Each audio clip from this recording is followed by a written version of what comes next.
Good morning and thank you for joining us here today.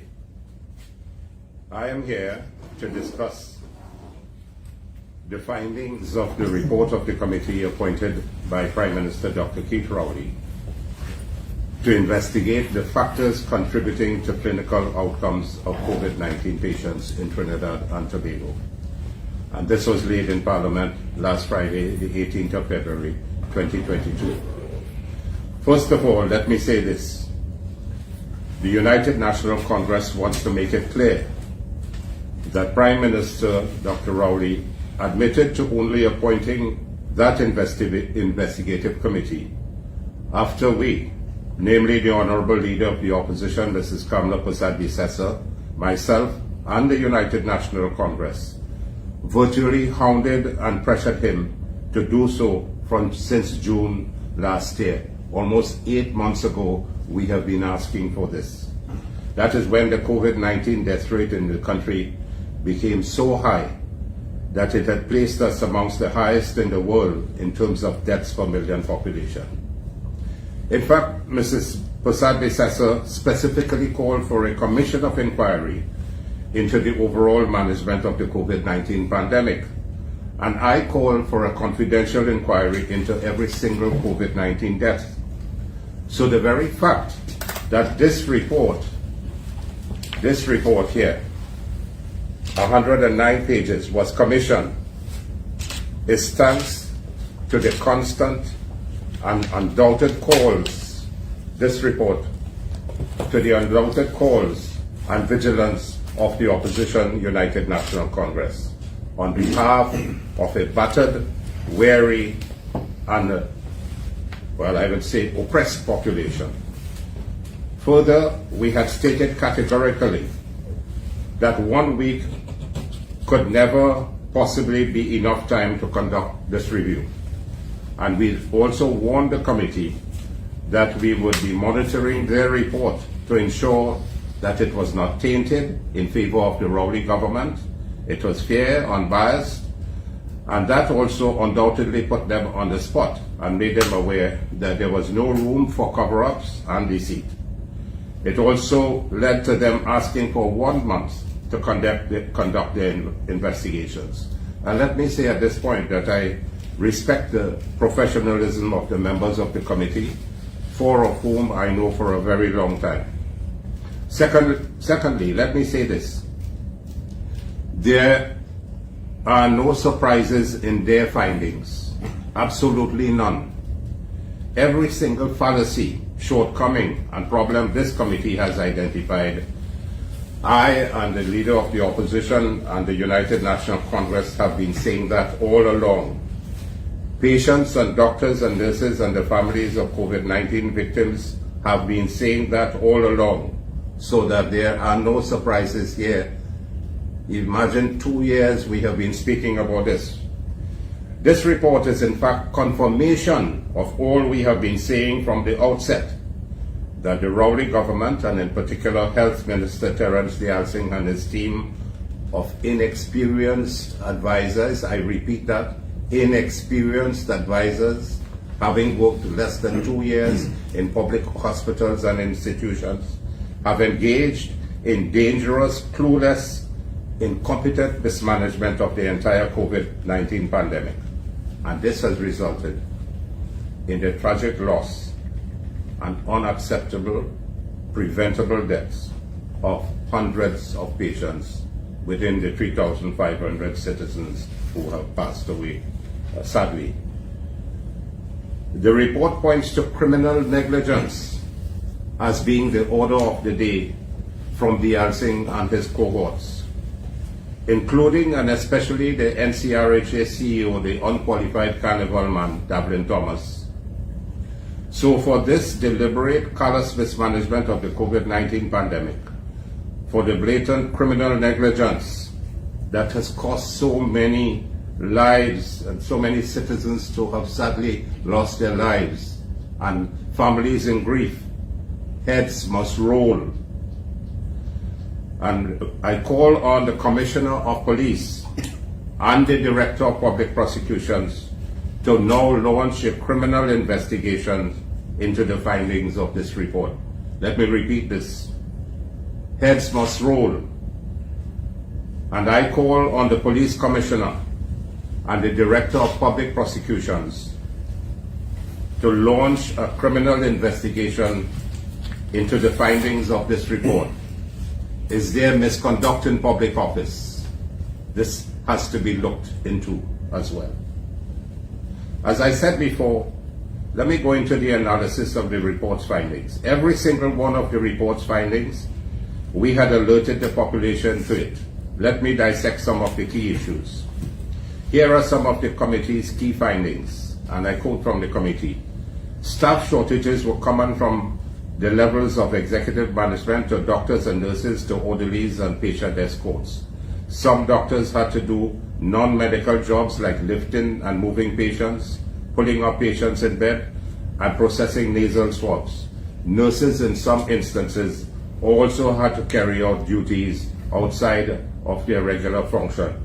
What we have been saying, the leader and myself and the United National Congress, we have been saying that there has been a shortage of junior and senior doctors, more particularly so senior doctors are to be at the front line, and more so senior nurses as well, and also hospital attendants and orderlies. Even last night, the Nursing Association has been speaking about this for almost a year and a half, about the shortage of nurses. And even last night, the president of the Nurses Association repeated the statement that we need much more senior nurses to be working in the various departments. And then 18 senior doctors were moved out of the front line. You remember when Dublin Thomas moved out 18 frontline doctors, and amongst them intensivists, anesthetists, cardiologists, nephrologists, some of the best doctors who could have managed this COVID very well, they were moved out. And as soon as they were moved out, the death rates began to increase significantly. Another committee finding. Doctors and nurses complained of overwork, almost to the point of exhaustion. This is a committee report. Concluding that the workload was severe, the committee said it must take a toll mentally, physically, and psychologically on these frontline workers. And of course, when this is happening, what happens to patient care? Patient care must become a little weaker because that is affected.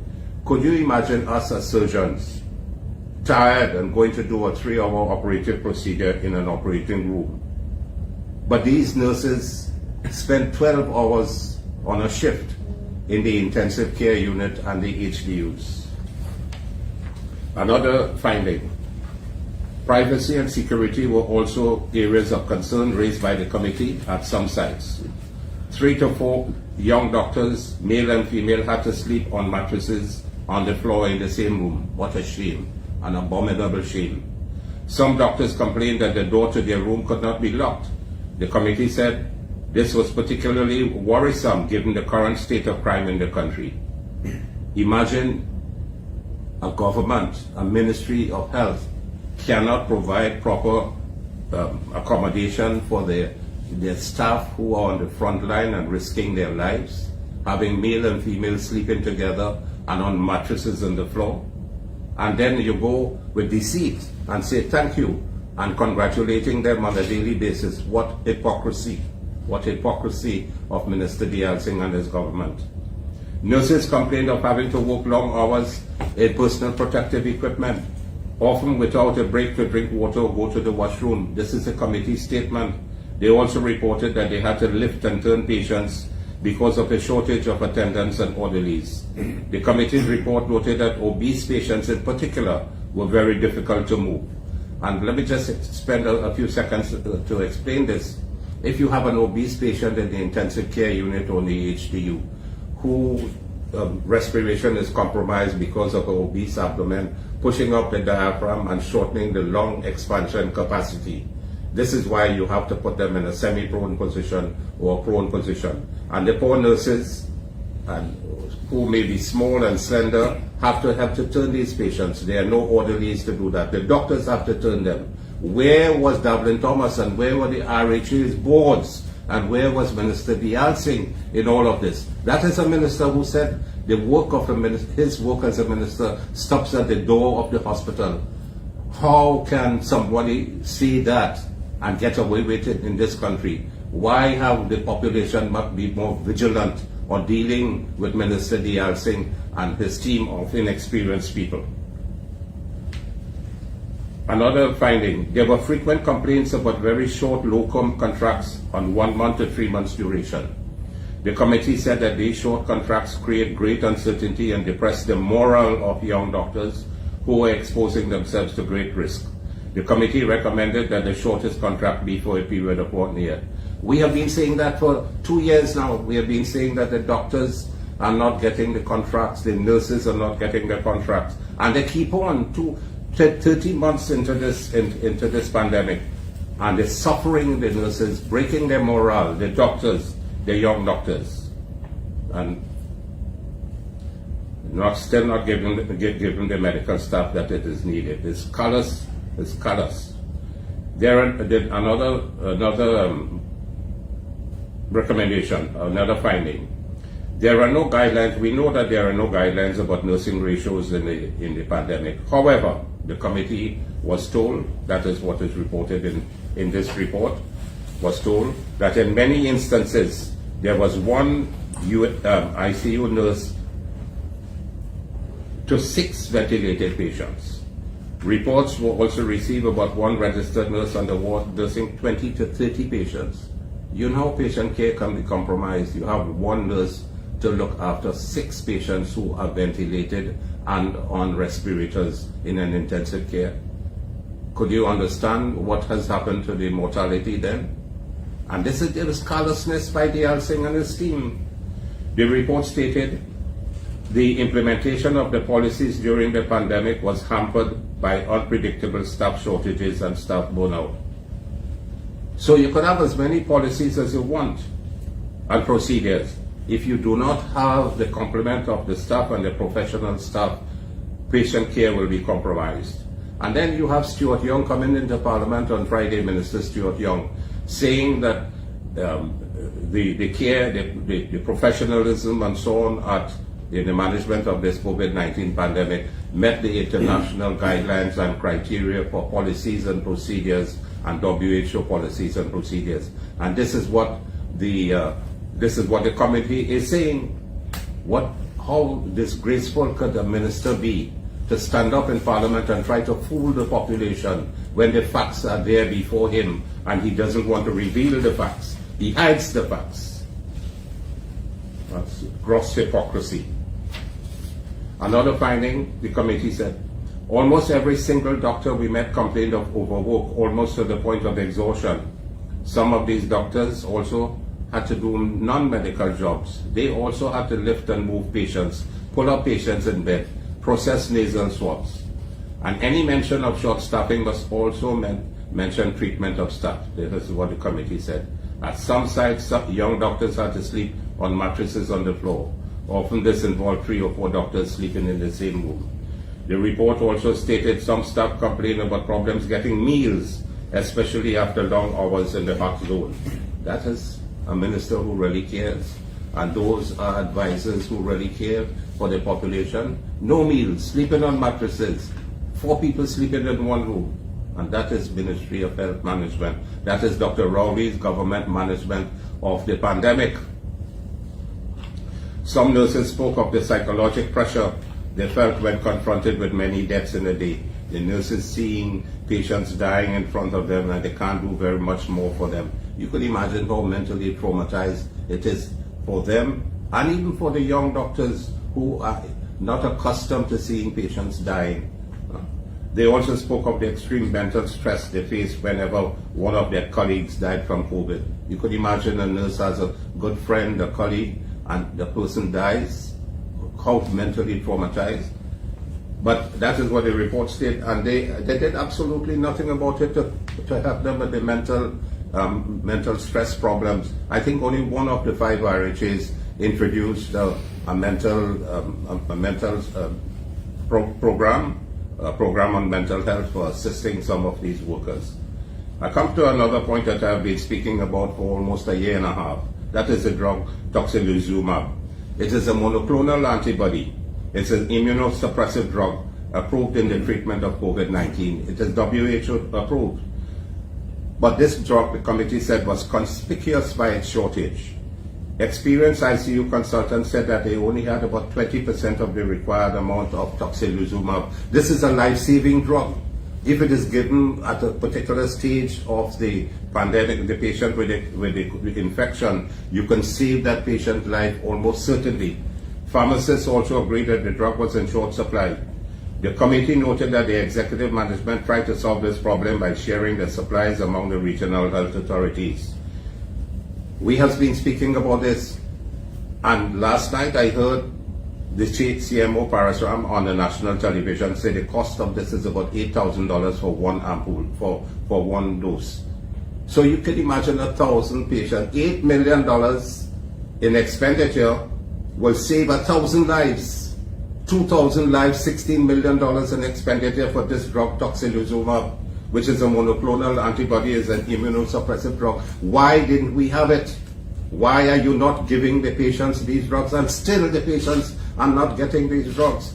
You could say that you spent $5 billion on the pandemic, but 3,500 people have died, and 8 million could save 1,000 lives, but you have refused to provide this drug for the people of Trinidad and Tobago.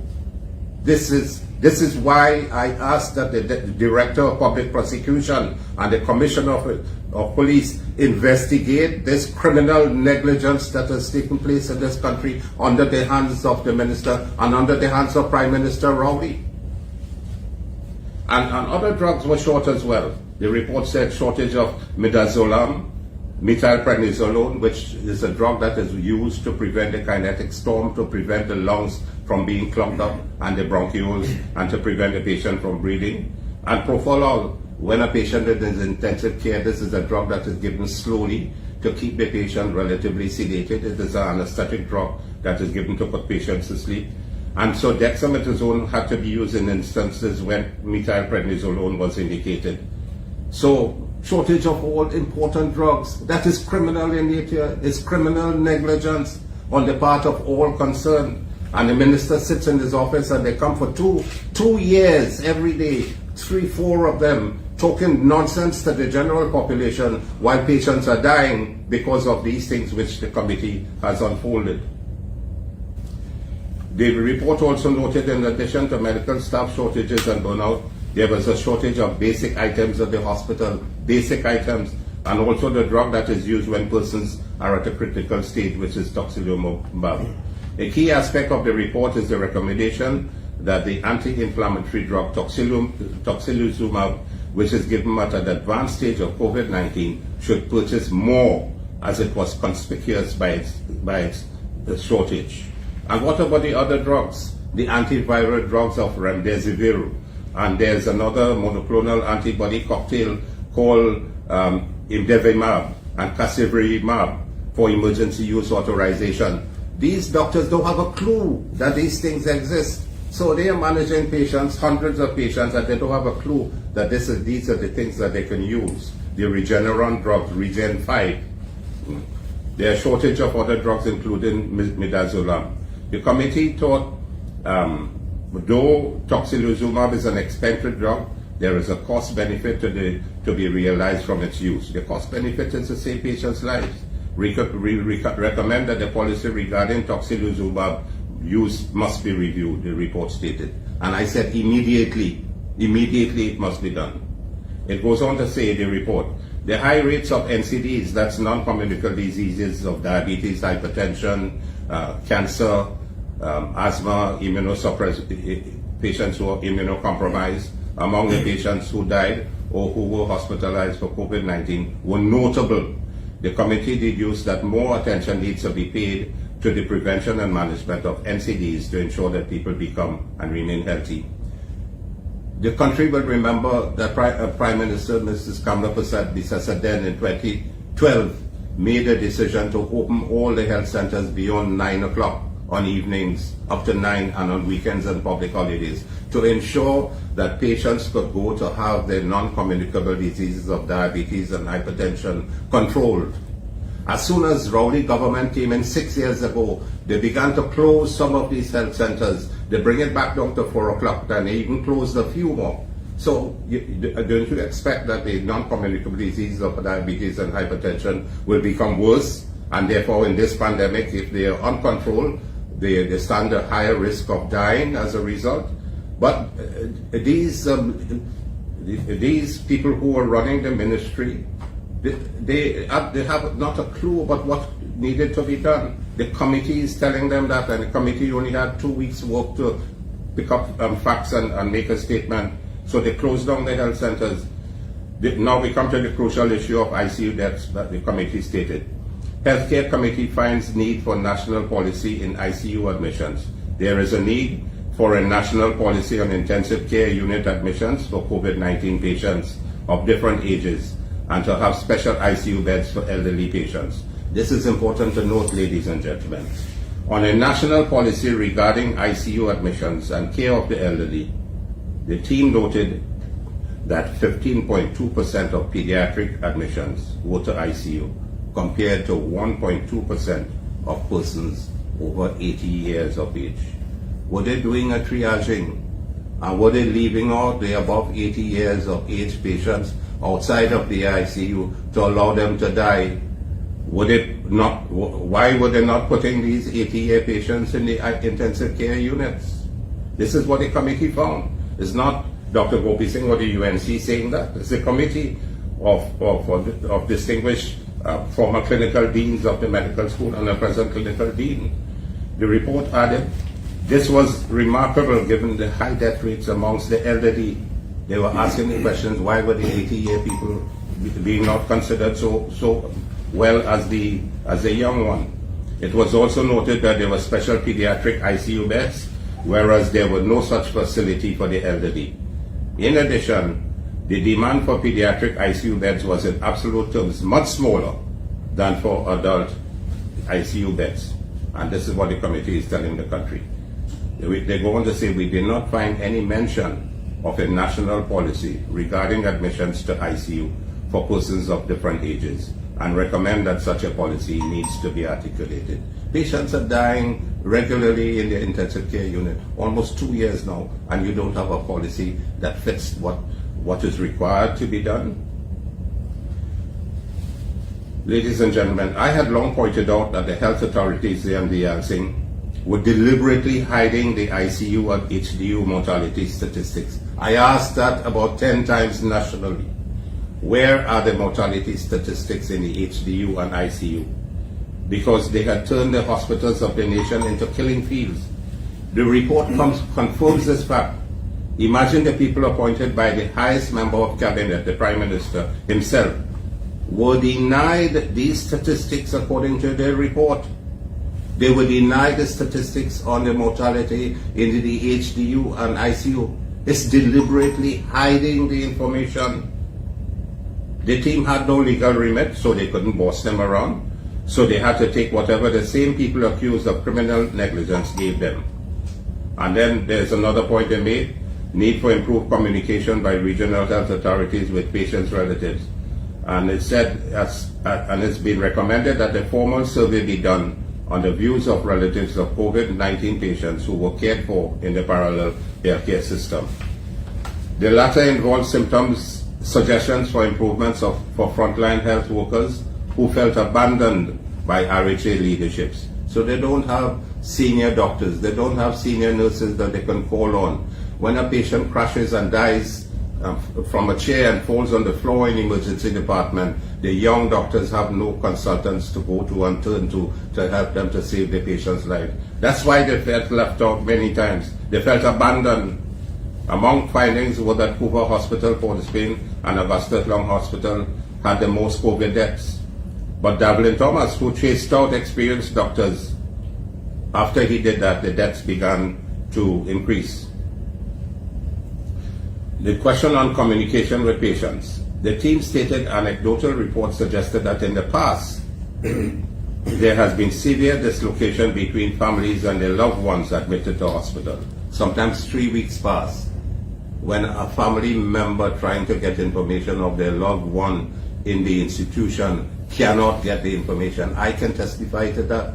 There were many times many families and so on call me to ask me, Dr. Goopiesingh, can you get some information of my mother or my father? We haven't heard anything from them. How callous and insensitive can this government and the Minister of Health and his team be? What gross incompetence. So on communication with patients, so the committee said we could not assess their views due to the time constraints of this rapid assessment. We noted that relatives had no or limited access to patients during admission, and the committee said we recommend a formal survey of the views of relatives of patients who were cared for in the parallel healthcare system. So this is a very serious situation, ladies and gentlemen, members of the national community.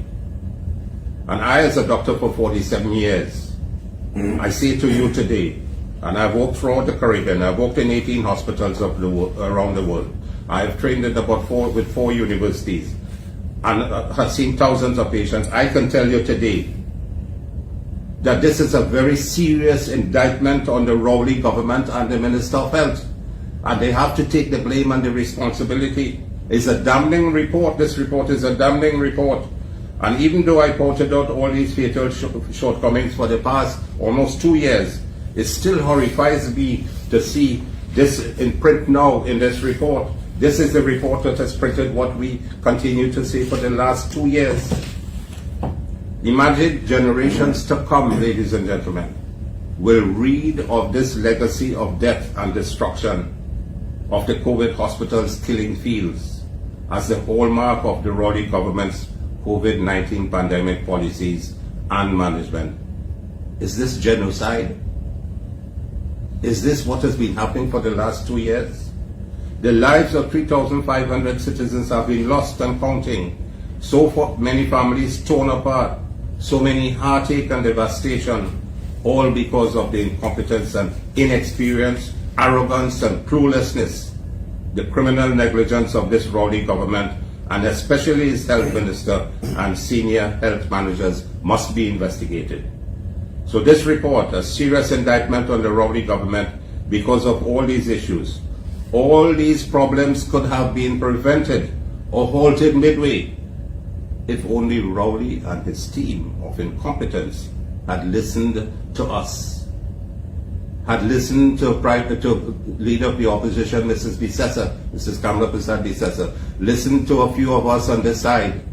We were prepared to work with you, but you refused.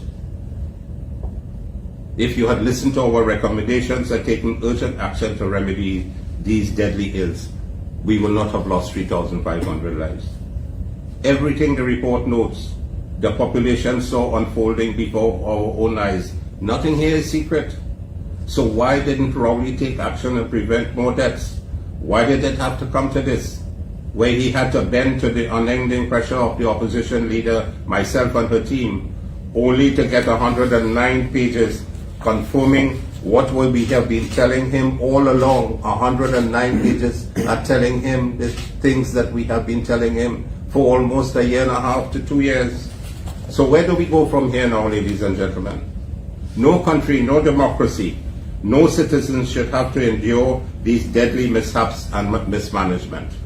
So the big question now facing Prime Minister Rowley is where does he go from here? Where do we all go from here as a country? Because this cannot be the be-all and end-all of this exercise, this report. This report cannot and must not go to the way of other major reports in the health sector that were previously commissioned by former PNM governments, of which Rowley was a member.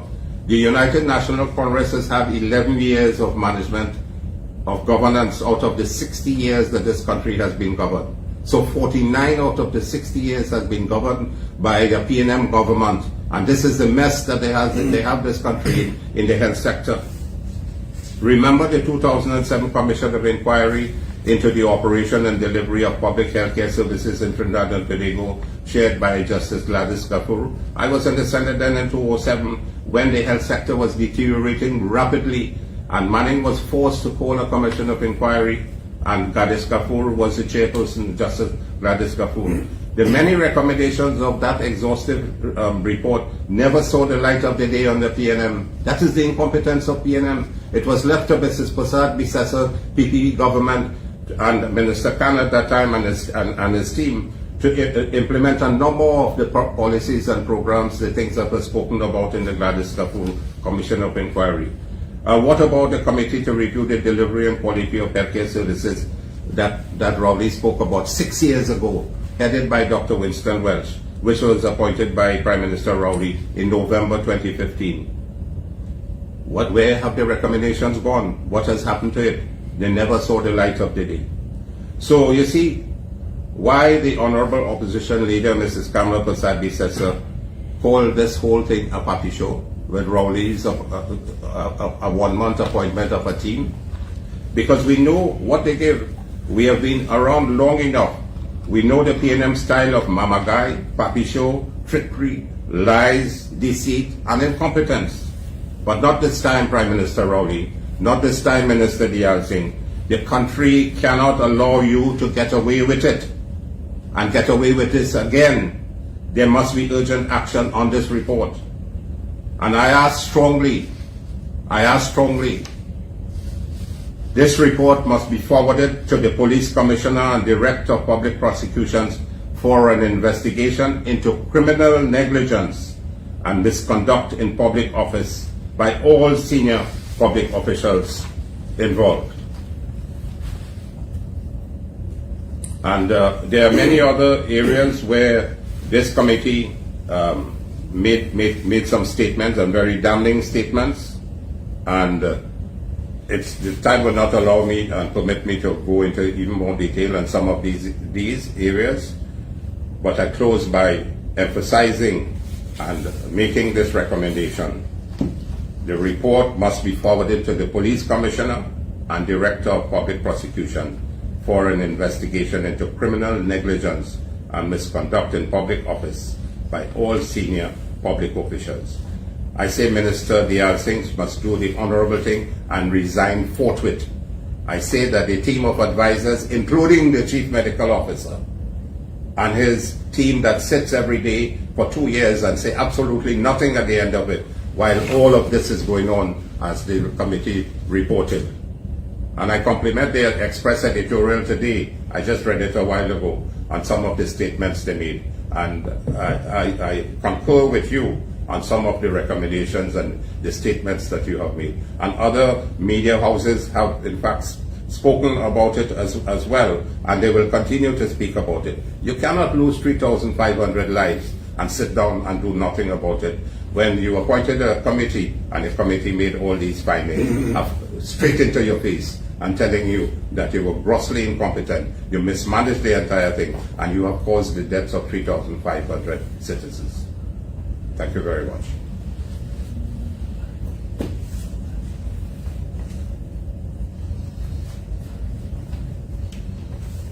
Good morning, Trinidad and Tobago.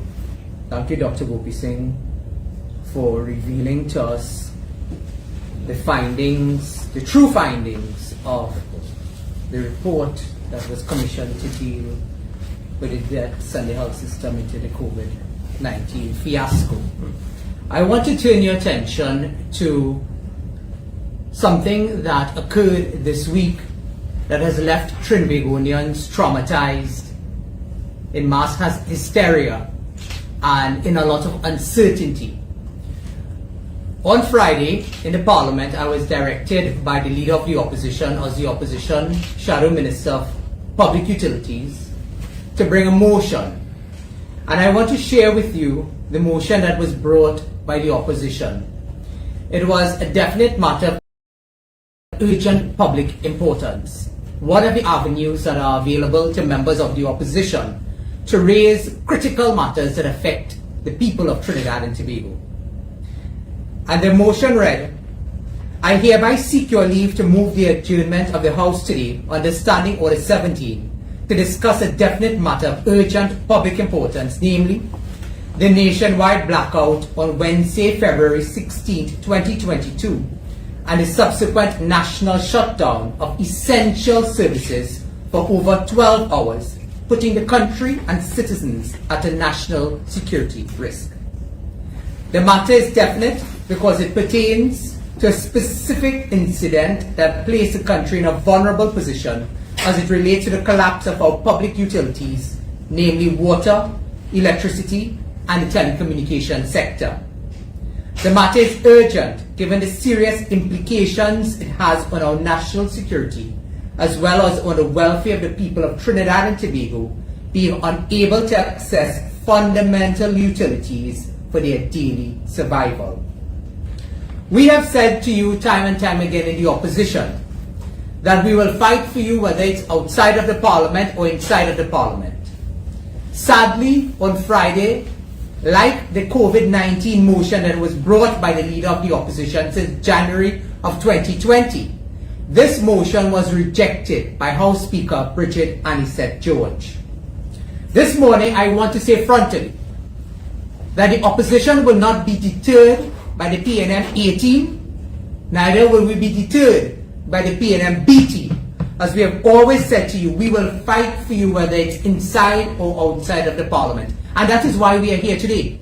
We are here today to deal with some of the issues that are confronting the people of Trinidad and Tobago that has created a situation of uncertainty, of mass hysteria, and of public concern.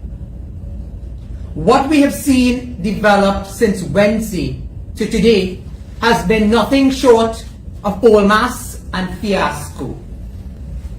We have a Prime Minister who is in hiding, who has jetted off to the Far East without accounting to the people of Trinidad and Tobago, without uttering one word on a national security crisis that affected the safety and security of the people of Trinidad and Tobago.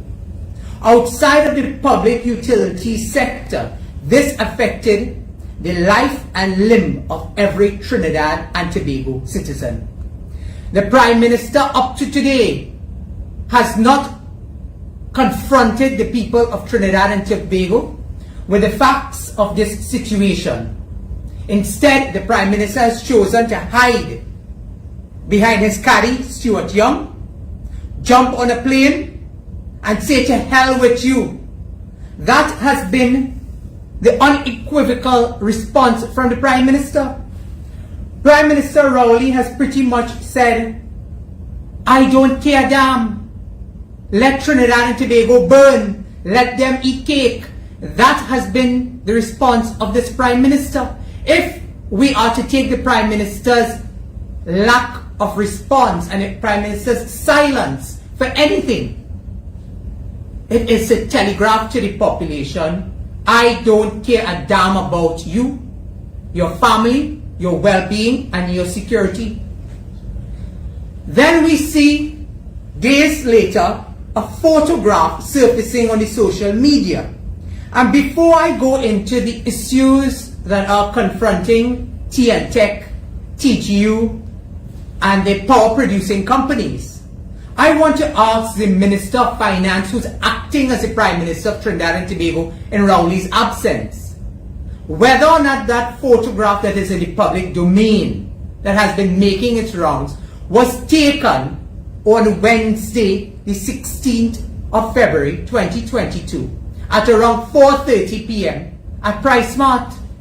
You see, it is instructive that if that photograph was taken, that the Minister of Finance knew and members of the Cabinet knew what was happening in Trinidad and Tobago, and in a self-serving act sought to protect the luxury and the confidence of his family and himself, as opposed to seeing after the needs of the people of Trinidad and Tobago. But as Dr. Goopiesingh told you earlier, those things do not surprise us because that has always been the DNA of the People's National Movement, to always put themselves and their party ahead of the people of Trinidad and Tobago. So the acting Prime Minister today must say to this country whether or not he was busy in PriceSmart buying generator living in air-conditioned comfort with hot and cold water while people were scrambling to get home before nightfall because they were uncertain of the conditions that they would have to seek their survival in. I also see Minister Hines, the Minister of National Insecurity. The minister proudly beats his chest, saying that, and he's the only one, and I want to tell the minister, self-praise is no praise. Because while the minister says that the country was secured during the absence of power for over 12 hours in most instances, that young people were murdered. There were 2 young girls whose homes were firebombed, whose families have lost those loved ones. There was mass hysteria because the traffic lights were not working, and thank God for Good Samaritans that they were able to provide some measure of relief. But in most instances, that did not happen, and that there was gridlock traffic across the length and breadth of Trinidad. What about these entrepreneurs and these businesses who had to close their doors this morning? I'm seeing the Guardian speaking about millions in losses because these businesses had to close their doors because they were at the mercy of criminal elements who would prey upon them. There are many unreported incidents of high levels of crime, robbery, larceny, that have gone unreported over those 12 hours of no power across the length and breadth of our country. Then we had the audacity of the Minister of Public Utilities, who has pretty much been virtually silent while TSCT collapsed, WASA collapsed, and then the entire public utilities sector collapsed on Wednesday. There was an absence of communication coming from government as it relates to what the position was that was occurring at TNTech when this matter first developed around 12:30 in the afternoon on Wednesday, as well as subsequent to that, what was developing throughout the entire day going into the night. There was no communication response. It was as though the government was scrambling. They were groping in the dark to deal frontally with this matter.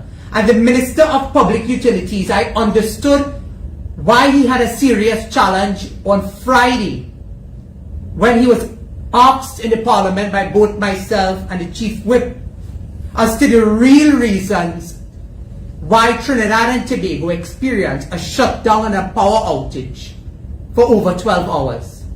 Initially, we were told by the General Manager, who they threw into the spotlight when government threw their hands up and took no responsibility. They throw the public servants in the spotlight and say, you take the blame. And around 1:30 in the afternoon, General Manager of TNTech, Kelvin Ramsuk, told members of the media, and this is on the public record, where he indicated that the problem emanated from the Gandhi Village substation, that a fault had developed and TNTech was working to rectify the problem because they had identified that the source of the problem was coming from TNTech through that Gandhi Village substation. On Friday in the Parliament, they say mouth open and story jump out. Well, mouth open and story jump out because the minister, who is unqualified for the position that he holds, who remains silent on every public utilities issue because he's really out of his league, gave us a very contradicting position compared to what Mr. Ramsuk provided on Wednesday, 16th February 2022 as to the reason why there was no power and why we were experiencing a shutdown. The Minister of Public Utilities told us, he said the problem emanated from independent power producing companies. That is what the minister says on the public record, the Hansard of the Parliament. in answering questions, said that the problem emanated means the source of the problem came from independent power producing companies. So who are we to believe in this scenario? Is it that the minister really is totally out of his league, that he does not know what he's speaking of? Is it that the general manager of TNTech, mouth open and sorry jump out, he was the one who told us the truth, and now the government is on the back foot trying to cast blame on TGU and others by covering up this entire scenario? This morning, I want to say that when we asked on Friday in the Parliament, why did Cabinet not take immediate steps? Why did the Minister of Energy and the Prime Minister not address the population on Wednesday when this matter occurred? Because this is not just simply a matter of public utilities. It is a matter of national security. It could be espionage. It could be that any foreign entity or local entity, any terrorist group, could have infiltrated our power producing companies or our power distributing companies. We were not given that assurance by the Prime Minister. We were not given the assurance by the Minister of Energy, who is responsible for power production in this country. The Minister had very little or nothing to say as to why we were experiencing a problem that was supposed to be rectified in 2 hours. First, the population got a press release saying we are working to rectify it. You will have electricity in 2 hours. 2 hours moved to 3 hours. 3 hours moved to 5 hours. 5 hours moved to 7 hours. 7 hours moved to 10 hours. 10 hours moved to 12 hours. A lot of people in this country, babies in arms. I have a 2-year-old.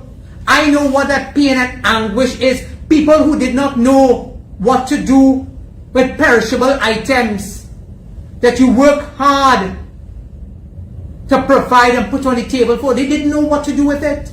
Because for many of them, they don't know where their next meal is coming from.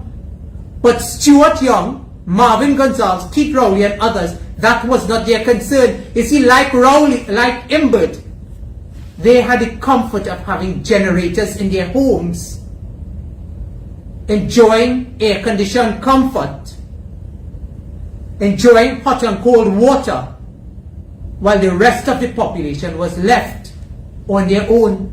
And that is why I say the Prime Minister has essentially said to Trinidad and Tobago, to hell with you. That is the position that they have adopted in this country on this particular matter. There are some issues that we want to raise in the public domain that the Minister of Energy has not clarified. He's jumped on a plane and gone to be the Prime Minister's caddy in Qatar. The Minister up to now has not frontally addressed the issue of whether or not there was a shortage of a gas supply that contributed in part or in whole to the shutdown and power outage that we experienced over 12 hours on Wednesday. Before I go into asking and putting those questions in the public domain that needs to be answered, I also want to say that when we raised the issue on Friday of why the Cabinet did not take immediate steps to launch an investigation, we were told that it is coming, that it is coming. This matter occurred for 12 hours, leaving the population at the mercy of criminals, leaving the population at the mercy of TNTech and WASA, who were unable to restore supply in any short-term period. And therefore, one would have thought that as soon as TNTech was able to restore power, that the Prime Minister, the Minister of Energy and Energy Industries would have addressed this nation on Thursday morning. They held a National Security Council meeting. They held a cabinet meeting, and then we heard nothing. They came to the Parliament on Friday afternoon, and then when asked by the opposition, through myself directed by the Leader of the Opposition, Mrs. Kamla Prasad-Bissessar, as to why you were taking so long to say what steps were being taken to investigate this matter and what recommendations have been put forward in terms of providing an alternative if such a similar incident were to occur. We got a press release about 3 o'clock in the afternoon establishing a committee of 3 persons, 2 of which are political appointees. And I will say this, time and time again we have seen when there are major national issues confronting this country that requires an investigation into matters related to the public service as indicated by Dr. Goopiesingh. We have seen a very ad hoc approach where they pull 2 or 3 persons, put them on a committee, and then after the findings of the committee, nothing is done. Absolutely nothing is done. And that is what we saw happening similarly to the COVID-19 committee happen on Friday. They announced 3 persons will sit on this committee. There was no terms of reference. There was no indication of what were the remit of this committee. Similarly again to that of the COVID-19 committee. And therefore was that committee established in a very ad hoc manner to satisfy the opposition and others who are asking questions with the real intention of not answering any questions, of sweeping the issue under the rug, and by simply just moving on when the recommendations come before the cabinet.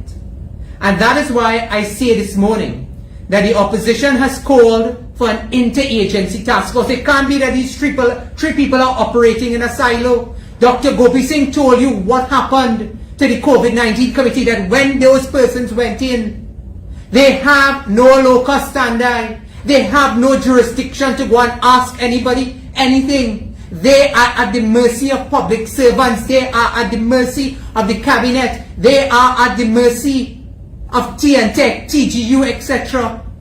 It is only what those elements feel to answer that they will answer.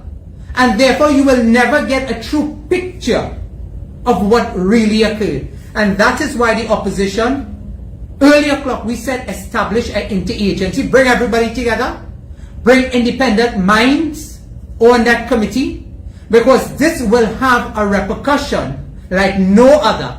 Because we have seen this type of thing happen in other parts of the world, right across the water in Venezuela, where you have a Gestapo type government that is being mirrored here in Trinidad and Tobago, because they don't want the opposition to ask anything inside of the parliament. They don't want us to throw on the issues outside of the parliament. They refuse to answer and run away on a plane to halfway around the world. And we are saying to you this morning that we will not accept this 3-man committee that really is a toothless bulldog. What we want to see is an interagency task force set up. We also would like to see a commission of inquiry, because this has repercussions on Trinidad and Tobago, not only the public utility sector. This has repercussions in a technological environment that can see our banking sector being shut down, where we can see our security and exchange sector being attacked. And therefore we are calling for the government to establish an interagency task force and a commission inquiry into this matter in the shortest possible term. Okay. There are a few questions that we want to raise in the opposition this morning. And I want to say that the National Power Generation portfolio is held by the Minister of Energy, not the Minister of Public Utilities. The Minister of Public Utilities can speak to their partial ownership of PowerGen, but the reactivation of power generation under the contracted power purchase agreements between the IPPs and the government of the Republic of Trinidad and Tobago is what was the issue here. Yet the Minister of Energy did not address this. Instead, the Minister ran away. The blackout of information led to TNTech and Ministry of Public Utilities speaking to issues they had no line management for. Following the above, there are specific penalties for failure to deliver the contracted capacity of power in the PPAs. Now that the Ministry of Public Utilities has thrown TGU, PowerGen and even Trinity Power under a bus, tell us what these penalties are. We already know, we have the documents, but we will give the Minister of Energy and the Prime Minister an opportunity to do so. As they are both off on first-class trips to Doha, ironically for a gas meeting, they must answer these questions in the shortest possible time. I want to say that we have received some documents in our mailbox, and we are getting messages from good souls who are saying to us that there was a loss of natural gas on the Point Lisa's estate, and I saw the Guardian front page this morning, who pretty much is supporting what we are being told. And that is that there was a loss of natural gas in the Point Lisa's estate at the same time as this alleged breaker trip. Now the companies themselves are under contracted non-disclosure agreements. What seems more likely? One breaker tripping and shutting down 4 independent, geographically separate power stations, or a gas shortage? We don't know, and therefore we ask the Prime Minister and the Minister of Energy to assure us that their fights with the major gas consumers did not result in a blackout. If indeed it was a gas shortage, this is a critical national issue, as power generation is constitutionally guaranteed the first dispatch of natural gas for power generation. This would be an immense breach of national security, health, and every facet of life in Trinidad and Tobago. As a repeat could land us with extremists attacking our core power generation capability. The committee seems to be another attempt to hoodwink the population into believing something is being done. No names called, but 2 out of those 3 members are or were top political appointees to boards, including TNTech and others. Should we expect that any unbiased reporting or clear introspection can come from positions accepting political appointments on top-class boards?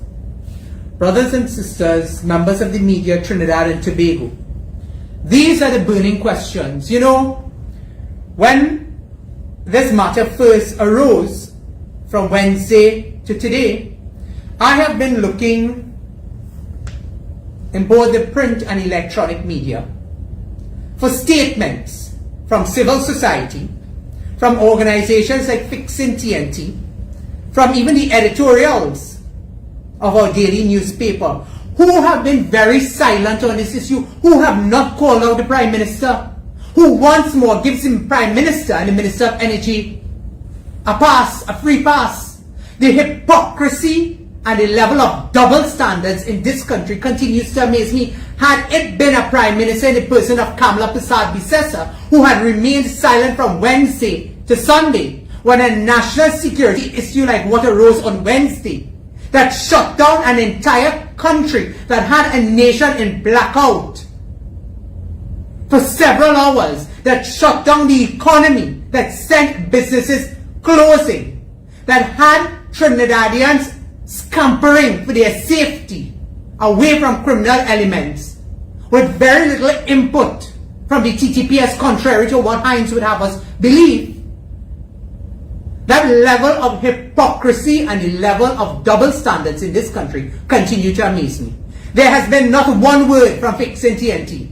There has been not one word from civil society groups. There has been not one article asking why there has been an absence of leadership on this issue coming from the head of the cabinet of Trinidad and Tobago. But I am not surprised.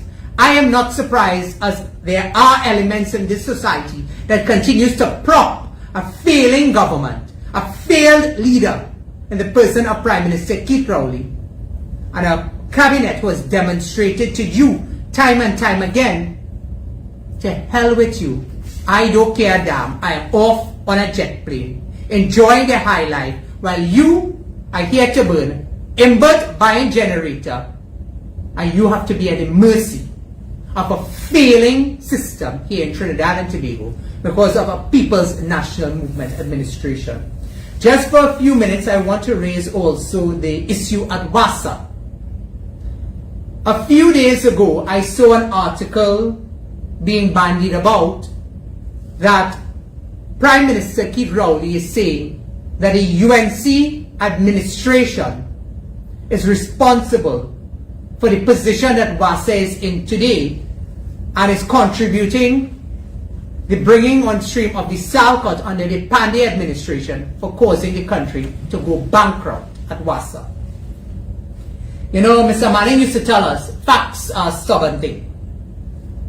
Well, fortunately, Dr. Goopiesingh and Trinidad and Tobago, some cabinet notes and minutes made its way into my mailbox. Because if we were to listen to Prime Minister Keith Rowley, the Prime Minister would have us believe that the Salcott under Prime Minister Pandey was the reason for why Wassa continues to be a burden on the Treasury and the people of Trinidad and Tobago. And in short, what occurred when Mr. Pandey took office in 1995? When Mr. Pandey took office in 1995,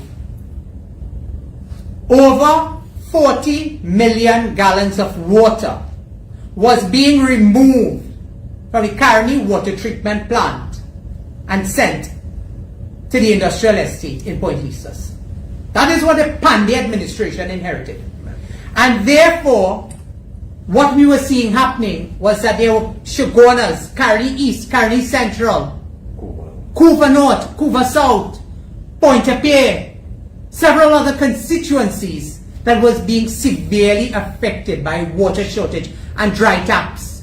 You will recall there was a lady called Hulsi Bagan who shut down the entire highway because parts of Shogunas West, the constituency she represented at that time under the UNC, had not received water for weeks and months, and that was the state of play in Central and South Trinidad because the water was being redeployed to provide water to the Point Lisas industrial estate.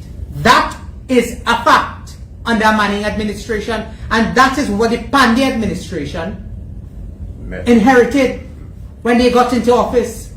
It was the vision of Prime Minister Basio Pandey, Minister Ganga Singh, Minister Kamla Prasad Bisesa, and that administration that brought in the Salcott that was meant, and the documents are there in the Cabinet Secretariat for all to see, where the government of Basio Pandey entered into agreement with the Salcott to provide 20 million gallons of water in the short term and then expanded to 40 million gallons of water to the industrial estate at a price of $8 per cubic meter. It was never in black and white, it was never any intention of the Pandey administration, it was never part of the negotiations of that water from the Salcott coming onto the commercial grid. It was always, and the black and white is there, for that water to be provided to the industrial estate at a cost of $8 per cubic meter. $4, Dr. Goopiesingh, you'll remember, $4 was to go to the Salcott as payment, and $3.50 was to go to Wassa per cubic meter. Therefore, Wassa was making a profit on the water that was being sold. And therefore, Wassa was in a financially viable position, and that was the agreement that Basio Pandey, Kamla Prasad Bisesa, Ganga Singh and others entered into. That is there in the cabinet records of Trinidad and Tobago. It was a Manning administration in 2021-2022 that took over 20 million gallons of water in the short term and then 40 million gallons of water. And I have the cabinet notes here today where that decision was taken by a Manning administration. But I want to read for you 2009. who sat in that Manning administration and had not one word to say when over 40 million gallons of water was being taken out of the Salcott at commercial rate to be put onto the domestic grid. So now what was happening at Wassa was that Wassa was providing desalinated water on the domestic grid at a commercial rate price, while consumers in the domestic sector was getting water in their taps but was not paying commercial rate, was paying domestic rate, and Wassa then had to move from a position of making a profit on desalinated water to be offsetting the cost of this desalinated water that was meant for commercial use, now being put on the domestic grid at a commercial price. And that is how we ended up in the situation that we are in. And as Manning would tell us, facts are a stubborn thing, because I have the notes. And the persons who sat in the cabinet and took that decision: one, Keith Christopher Rowley; one, Colm Imbert; one, Camille Robinson Regis, all who today sits in the government of Trinidad and Tobago, but tells you that or would have you believe that the problems at Wassa is due to the desalca problem because of a UNC-led administration. It was never the intention in writing, in negotiations, or in any discussion for water to come, desalinated water to come onto the domestic grid. And that is why Dr. Goopiesingh and others will remember, for those of us who have not been around that long, but when you go into the history and you have senior members of the party who have experiences, Mr. Manning told us in 2005, Wassa was a $27 billion headache. And that is on the public record. Instead of spending money to upgrade the infrastructure, they allowed Wassa to run down the infrastructure. That is why we had so many leaks on the infrastructure, aging infrastructure across the length and breadth of the country. You had over 5,000 people being employed at Wassa under the PNM. When Mr. Pandey left government, there were 1,500 employees at Wassa. When Mrs. Pasabi came in as Prime Minister in 2010, there was 5,000, one of which, in a very senior position, was the husband of now Minister and then Minister Camille Robinson Regis. But you would not hear the PNM say that. While they were feeding at the trough of Wassa and other state companies, they will not admit the truth, because they are in constant campaign mode to demonize the opposition, demonize the administration of Mrs. Pasabi Sessa. And now when they realize that the citizenry is waking up to their deceit, their dishonesty, and their irreprehensible lies, they have now gone back all the way to the Pandey administration. But the population of Trinidad and Tobago have wisened up. I want to ask, with respect to Wassa, two questions this morning as I wrap up. Whether or not government is pursuing the purchase of the Salcott, and the Salcott has told the government no. At what price have you offered to buy the Salcott at? One. And the second question I want to ask, if things are so bad at Wassa and the problem is the Salcott, why has the administration of Keith Christopher Rowley and this PNM administration not brought to the Parliament of Trinidad and Tobago, since they have come into office, legislation to deal with the water improvement rate? The last time legislation was brought to the Parliament for the Salcott to pretty much charge a higher cost of water to the industrial estate, This is not to the average man or woman in terms of on the domestic consumer grid, to the industrial estate. And these are the big hydrocarbon industrial companies. Why has the government, if things are so bad and Rowley is so concerned about the Salcott and desalinated water, why have they not brought legislation to have the water improvement rate reviewed? The last time that legislation was reviewed and an increase was done was under Prime Minister Kamla Prasad Bisesa, who held the Salcott, having been bounded by a contract that was signed in 2009. And again, we have the documents. Rowley feels that he will jump up and say anything in thin air, in a huff and a puff, and not a damn dog would bark. This is not going to be taken lightly by the members of the opposition, because we have facts in front of us.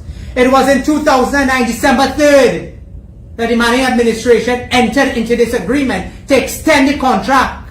That happened under a People's National Movement government. And the government of Kamla Prasad Bisesa was bound. What was Mrs. Prasad Bisesa to do after you took water out of the Salcott, additional water, to place on the domestic grid on the cusp of an election, December 3rd, 2009, was Mrs. Prasad Bisesa supposed to then go and find ways to renege on the agreement and then put citizens at a disadvantage because, one, you did not increase the capacity of WASA, you did not fix the aging infrastructure. There were so many problems. When we inherited WASA in 2010, the operational cost of WASA was $986 million annually. Today, Rowley has taken it to over $3 and $4 billion. Operational cost. And those are just the operational costs, Dr. Goopiesingh, on an annual basis. So this morning, there are a lot more questions than answers that have been forthcoming. We will continue to ask those questions as directed by our political leader, Mrs. Kamla Prasad Bisesa. I am almost certain we will get a lot more information revealed on some of these matters on tomorrow's Monday Night Forum. But I assure you, the people of Trinidad and Tobago and members of the media, that we will deal frontally with these issues that are most impacting on the welfare, the lives of the people of Trinidad and Tobago, that this government continues to play Russian roulette with. I thank you. Okay, we have a few questions to Dr. Goopiesingh.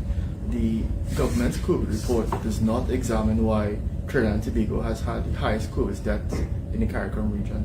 Do you think we need a special investigation into that? Well, the issue is that we have been asking for a commission of inquiry, a wider scope of ability to determine the bigger issues. This committee had just possibly about 2 weeks to do their investigations. It was difficult to even find 90 patient case notes. They had to look at 25 case notes instead, so 90 would not give they were not able to get the notes of the patients in the ICUs and the HDUs. They also had an admission criteria, but the discharge criteria in terms of how many people, there were about 12,000 people who were admitted into institutions. They have the admission information, but they don't have any discharge information, how many left alive or how many left dead or how many died as a result.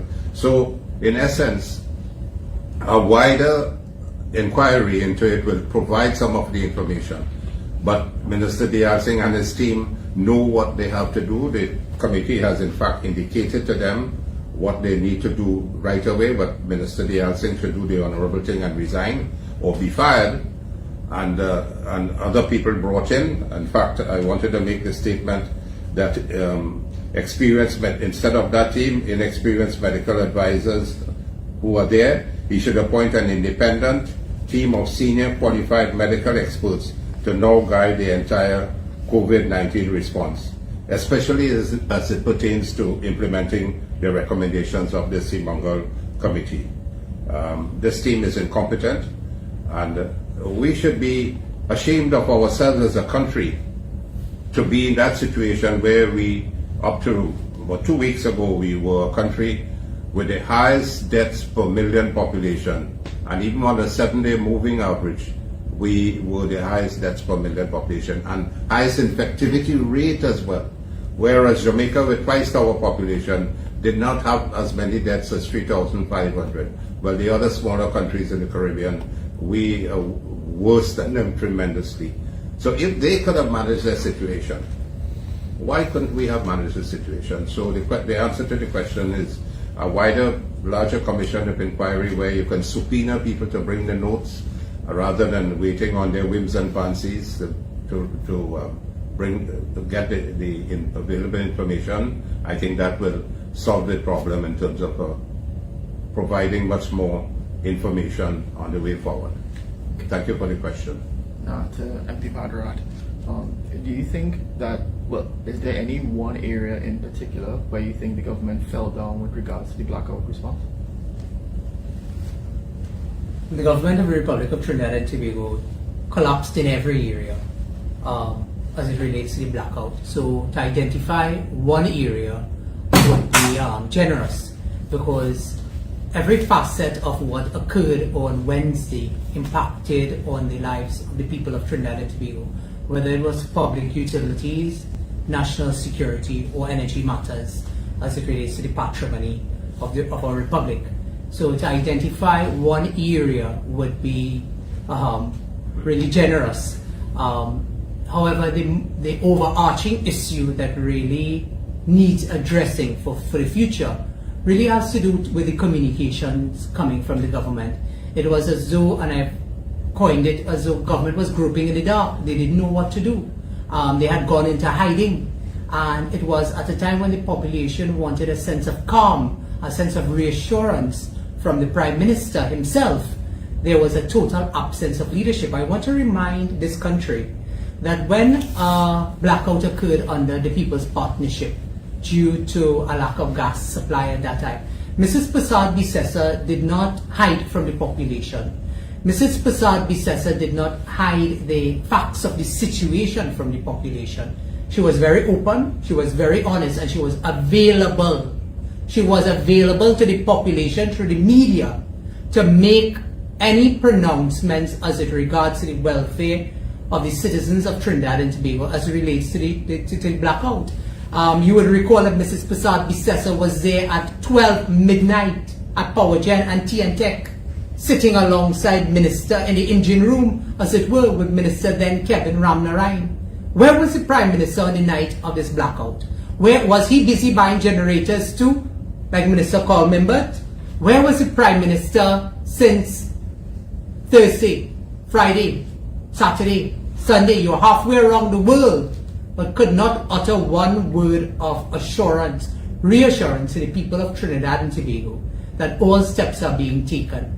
We have to hear through a press release that a committee that we have no faith in is being established. So the overarching issue here is communications and leadership, that once more we have seen the Prime Minister has abdicated, run away from that responsibility, and sought to cast blame on others instead of taking responsibility for a situation that the government should have accepted since Wednesday.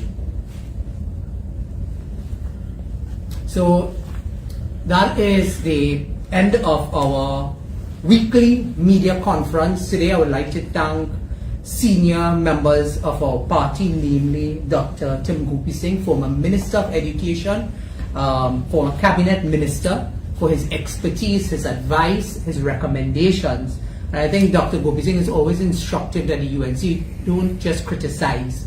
We always offer recommendations that seem to fall on deaf ears, but like everything else, life comes full circle, and today the same advice that you offered over a year ago, the report, even though it seems to be inadequate and short on detail, it does provide the opposition with a sense of vindication today that had these recommendations provided by Mrs. Prasad-Bissessar, Dr. Goopiesingh, the medical personnel from within the United National Congress, been accepted and adhered to, so many loved ones or families outside there would have been saved today.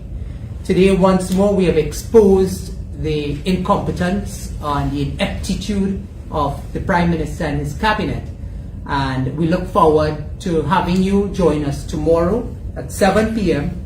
for our weekly Monday night forum, as a strong battery of speakers led by the Honorable Kamla Prasad-Bissessar will highlight and expose more of the issues that affect your bread and butter and affect the way in which you live your lives in the Republic of Trinidad and Tobago, but more so to ensure that we provide meaningful answers and solutions to some of the challenges that are confronting us as a society. I thank you, and may God bless you and bless